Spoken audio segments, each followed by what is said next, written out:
Y hago la pregunta para iniciar a Víctor Hugo García. Este es el peor año para Irán en décadas. Profesor, ¿cómo está? Bienvenido, extiendo inmediatamente la pregunta. Hola, buenos días. Estaba pensando, fíjate, antes de la pregunta, que yo aparezco y hablamos de guerra, hablamos de conflicto. O sea, pucha, el tipo belicoso, pero para nada. Nos viene a aclarar todas estas cosas que uno ve en las noticias. Me dediqué a eso, bueno, y en eso estamos. Ahora, mira, la respuesta es sí, absolutamente. Es uno de los peores años de Irán, evidentemente, del Irán moderno, porque no olvidemos que Irán es el heredero del imperio persa. Son los persas, no son árabes, ¿ya? Son persas, indoeuropeos. Y evidentemente que el Irán moderno... ¿Desde qué año estamos hablando moderno? ¿Los últimos 50, 40 años? Post Segunda Guerra Mundial, más de 70 años. Es uno de los peores, evidentemente, por su confrontación directa con Israel y por lo que llamamos los proxy, la derrota de los proxy y la caída ahora de uno de sus principales aliados en el Medio Oriente, Bashar al-Assad, Siria, ¿ya? Siria. Tema de conversación de hoy. Sí, vamos a partir, bueno, hablando de esta relevante noticia que tiene directa relación con Bashar al-Assad, ¿cierto? Y cómo Rusia logra, ¿cierto?, tenerlos, ¿verdad?, instalados, ¿verdad?, en sus tierras. Quería yo partir preguntándole, profe, si podemos ir comentándole a la gente hoy, ¿cierto?, que está desde casa, ¿cómo es que comienza este levantamiento pacífico contra Bashar el 2011 y cómo fue evolucionando y desarrollándose hasta llegar hoy día, ¿cierto?, a esta noticia que efectivamente se encuentra su familia ya en Rusia? Mira, esto, el contexto general son las llamadas primaveras árabes, ¿ya?, que lo vamos a ver luego en mapa. Son fenómenos democratizadores, entre comillas, de 2010-2011, que comenzó en el norte de África, concretamente en Túnez, donde son bastante exitosos, y se proyecta por el norte de África y el Medio Oriente. Y llega a Siria. Nos vamos al otro vamos a los mapas, al que tiene las líneas, señor director. Nos vamos al otro mapa, señor director, uno que tiene línea. Y allí, ¿no es cierto?, la oposición al gobierno de Bashar al-Assad logra coordinarse. Bueno, eso nos sirve, evidentemente también apoyado por Occidente, por Estados Unidos, por Gran Bretaña, por Francia, y logran iniciar una serie de movimientos. Pero fíjate que no lo entenderíamos esto hoy si no complementamos este factor que para nosotros parece casi normal. Ahí está el genérico, que es la democracia, ¿ya? En Medio Oriente la democracia liberal no es la norma, sin decir que son malos regímenes, no es la norma. Lo que pasa es que en Siria, así como en otros estados, también hay grupos étnicos distintos y grupos religiosos distintos. Entonces tú históricamente esperas la oportunidad, por ejemplo, siendo kurdo, norte de Siria, para rebelarte contra el gobierno central, porque lo has hecho históricamente, y buscas un Estado. Entonces este conjunto de circunstancias lleva a que en 2011 derechamente estalle una guerra civil. Y eso, un continuum hasta hoy. Y que a su vez provocó la intervención de otras potencias. En este caso tenemos el mapa de Rusia, ¿no es cierto?, con dos bases que tiene aquí en la costa de Siria y que le permiten la proyección no solo en el Mediterráneo, sino que hoy en África.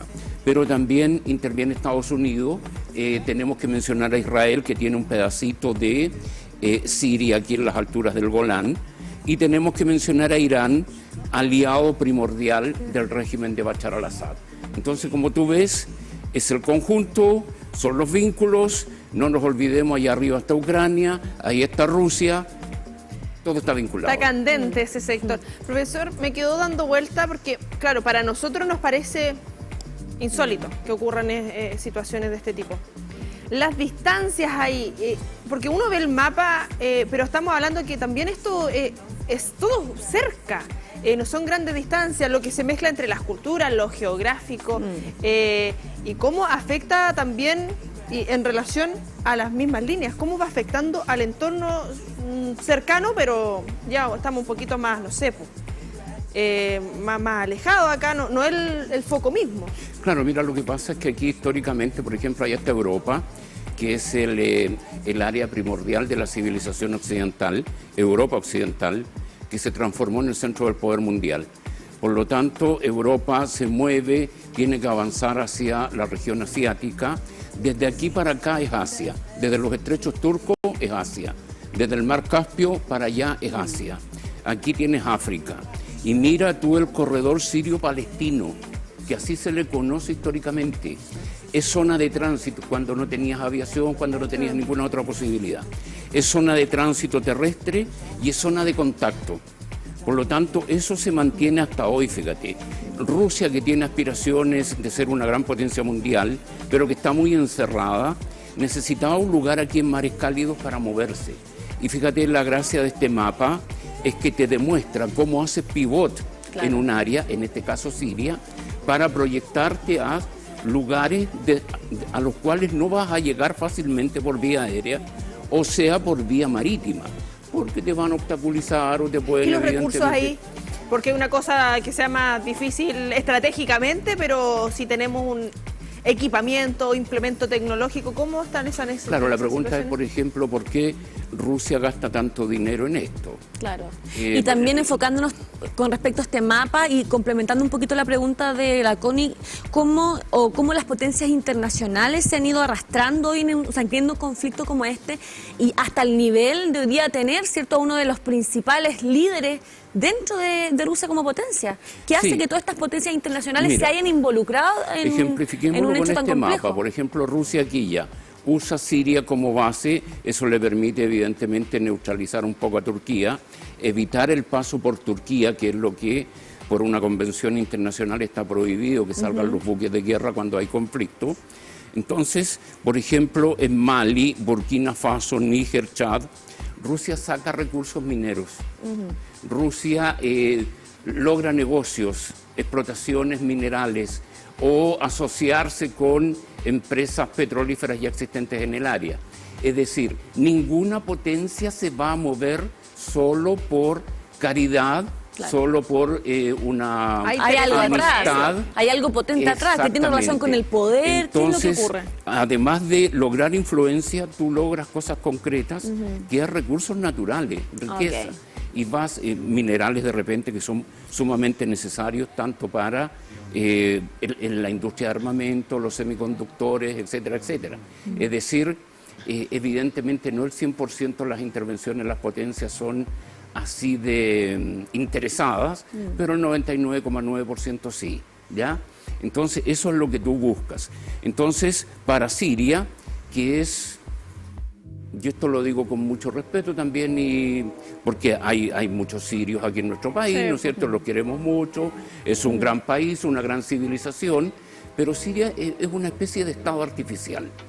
Y eso también explica por qué ha tenido estos conflictos. No olvidemos que formó parte del Imperio Turco hasta la Primera Guerra Mundial, desde el siglo XVI, y es no menor que esté ahí una potencia de 400 años. Después, ¿no es cierto?, de la Primera Guerra Mundial, la zona queda bajo mandato de los británicos y los franceses, concretamente Siria y Líbano bajo mandato francés, hasta que se decide crear este Estado.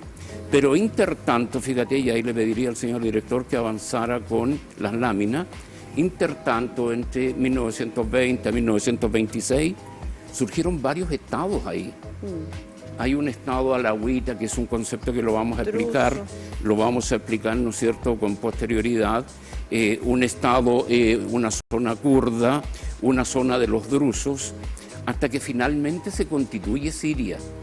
Entonces, históricamente Siria no existe como estado. No es como los polacos que los han dividido y los han desaparecido como estado. Pero tú vuelves y recuperas tu territorio. La situación... Se creó eso. Exactamente. ¿Cuál es la situación original de Siria antes de estar en esta guerra? Es lo que estamos conversando, es decir, es una zona que... Artificial, pero ¿a qué nos referimos con ese concepto, profe? Claro, un estado artificial es un estado, por ejemplo, que no obedece, sobre 80% aproximadamente, a una entidad nacional determinada. Es decir, yo digo, mira, estos son los sirios, y aquí han estado históricamente, Evidentemente hay sirios que básicamente están en esta zona, ¿ya? Pero no ha existido un Estado así sirio Uniforme. integrado Claro. relativamente homogéneamente al 99% por sirio. Si eso no ocurre, y hay varias entidades, eso es lo que nosotros llamamos Estado artificial, lo que era Checoslovaquia, por ejemplo. Profe. Checos, eslovacos, rutenos, alemanes. Claro, porque acá, ¿cómo la religión toma un poder bélico? O toma, Sí. o toma un tinte color de hormiga, como dirían algunos, pero ¿cómo cambia también a lo bélico cuando se supone, o uno espera de las religiones, sea uno la creencia que tenga, busca una paz, una unión, Claro. y uno dice, oye, hay religión de por medio acá, ¿cómo todo esto se traspasa también a la guerra? Claro, mira, aquí Siria, componente étnico, es decir, tú eres kurdo, no eres árabe, ¿ya? Tú eres turcómano, no eres sirio. Etnia distinta. Y a eso le sumas el factor religioso, que evidentemente uno piensa, claro, las religiones son para predicar amor, ¿no es cierto?, Uniones, compañerismo, tolerancia, pero no nos olvidemos de las cruzadas, no nos olvidemos de la Santa Inquisición, por poner un ejemplo occidental y cristiano, ¿ya? Y en el caso del Islam, evidentemente que allí la cosa se complica, porque la religión prácticamente determina la vida social e individual. Tú no entiendes un Estado islámico que esté desvinculado de la religión, salvo que tengas un delicado equilibrio como Turquía. Entonces, la religión se impone sobre lo social y lo político. Y en los casos de radicalización, en este caso islámica, simplemente te llaman a neutralizar, por decir una palabra diplomática, al que no practica mi religión, porque mi religión es la verdadera, es la correcta y es la que debiera tener todo ser humano. Y a eso, ¿no es cierto?, un paso, dos pasos y llegas a la violencia, ¿ya? Entonces ahí viene el factor de quiebre, digamos. ¿Cuáles han sido las mayores cosas que se han realizado internacionalmente y de manera humanitaria para poder revertir esta realidad? ¿Qué cosas concretas podemos ir definiendo que se han ido realizando a lo largo del tiempo para intentar revertir toda esta crueldad que se está viviendo en estos países? Mira, esto es un muy buen ejemplo, el Medio Oriente, entre paréntesis. Cuando hablamos de esto hace 2 semanas atrás, creo, hablábamos de conflictos del Medio Oriente. Sí. Este es uno. El israelo-palestino es el más mediático, el más continuo. Este es otro, el conflicto yemení es otro. Entonces, en esta área particularmente, Naciones Unidas ha intentado tener fuerzas de paz, tener una política de ayuda muy potente, ayuda para los refugiados. En Siria hay una cantidad respetable de palestinos que han huido de su territorio ante la conflictividad con Israel. Aquí en las alturas del Golán hay una franja en donde están los cascos azules de Naciones Unidas, se supone para separar a sirios e israelíes. Aprovechándose de la debilidad de Siria y la caída del gobierno, Israel acaba de avanzar en esa zona. Es decir, para que ustedes vean cómo si tú pierdes una posición, vas a perder una serie de elementos de poder. Entonces, los organismos internacionales han tratado de actuar ahí, pero es complicadísimo. En Israel y los territorios palestinos, funcionarios de Naciones Unidas, que habría que conversar con ellos porque lo hicieron, se involucraron en el conflicto y de una u otra manera protegieron a gente de Hamas, ¿no es cierto?, el grupo que estaba actuando contra el Estado de Israel. Entonces, los mismos estados del Golfo, Bahrein, Qatar, ¿no es cierto?, Dubái, entregan ayuda pero formidable para todos los refugiados del área. Hay más de 7 millones de sirios fuera de su territorio desde la guerra civil de 2011. Entonces tienes todo ese entramado, pero mientras no tengas estabilidad, mientras no tengas una sociedad estable, equilibrada, mientras no tengas injerencia extranjera, porque no culpemos solamente a los estados y los pueblos del área, también está Rusia, está China, Estados Unidos, Gran Bretaña, Francia, que históricamente han intervenido en el lugar. Profe, hablamos de hitos normalmente. De los últimos años, ¿cómo podríamos hacer no sé si una línea cronológica, pero las cosas que marcan un antes y un después hasta lo que tenemos este 2024. Estupendo. Mira, antes de que se nos vaya el mapa con el señor director, las intervenciones. En rojo está el vínculo ruso-iraní, aquí está Irán, y Irán, ¿no es cierto?, interviniendo en Siria y el Líbano, apoyando. Esta es la ruta terrestre que usaban los iraníes. Al caer Siria ya no pueden usar esa ruta y por lo tanto no pueden apoyar a Hezbollah en el sur del Líbano ni a Hamas en el territorio de Palestina e Israel. Mira tú las carambolas geoestratégicas. Y a eso le tienes que sumar de por qué Siria, por qué te involucras. Estas zonas amarillas, estas líneas amarillas, uno es la base naval de Tartus, de Rusia, que es la única que tiene fuera de su territorio, y una base aérea. Y esta línea verde, y ahí podríamos colocar un poco más de atención, era el proyecto de oleoducto desde Irán a Siria, lo que se llama el oleoducto árabe, para sacar el petróleo a través de Irak y Siria, y evidentemente con el vínculo también ruso, y eso sin que lo controlara Occidente. Ese proyecto acaba de morir. Entonces entra la variable económica, lo que decíamos de los recursos, y tu pregunta, Constanza, respecto de... Los hitos que van marcando. Correcto. Los más cercanos. Entonces mira, Bashar al-Assad heredó el poder de su padre, Hafez el-Assad. Entre los dos han gobernado el país 45 años. Entonces, claro, alguien me podrá decir, mira, que él se presente y gana las elecciones. Estupendo. Las gana con un 95%, 98%. Y de repente se presenta otro candidato. Entonces, para entender por qué algunos defienden estos regímenes, el sistema económico es socialista. El Estado es muy potente, las dos principales industrias petroleras, por ejemplo, de Siria, una es del Estado y la otra es mixta, en donde el Estado tiene la mayor cantidad, ¿no es cierto?, de acciones. Por lo tanto, este modelito autoritario, de repente con orientación socialista, como que a algunos los entusiasma mucho, pero no calza con nuestros modelos occidentales. En otras partes también hay elecciones y tienes al mismo líder 30, 40 años. Sí. ¿Ya? Entonces, tienes que tomar eso como referente. Acabamos de conocer la cárcel que tenía Bashar al-Assad, Zendaya, una cosa impresionante, ¿ya?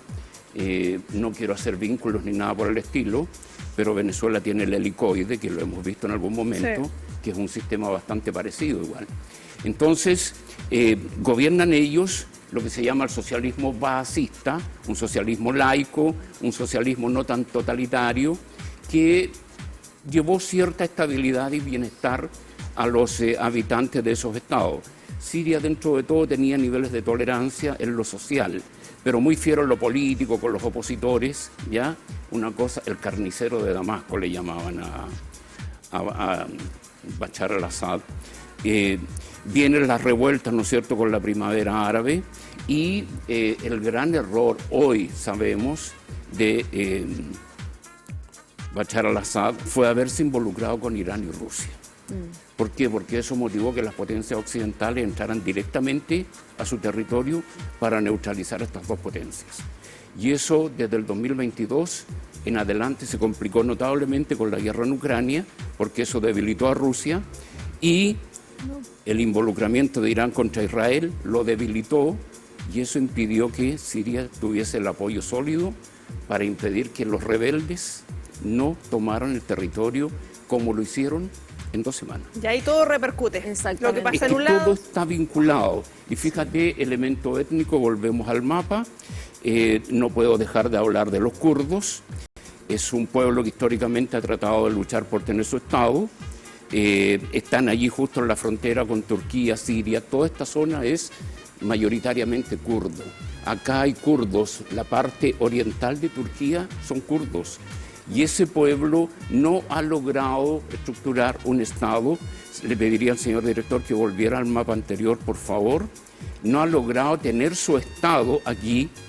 Mira, esto es Turquía. Eso es Turquía. Entonces, Turquía se opone terminantemente a que exista un Estado kurdo por razones obvias. Turquía es aliado de Occidente, Sí. es miembro de la OTAN, aliado de Estados Unidos. Está en Irak la minoría kurda, está en Siria y está en Irán.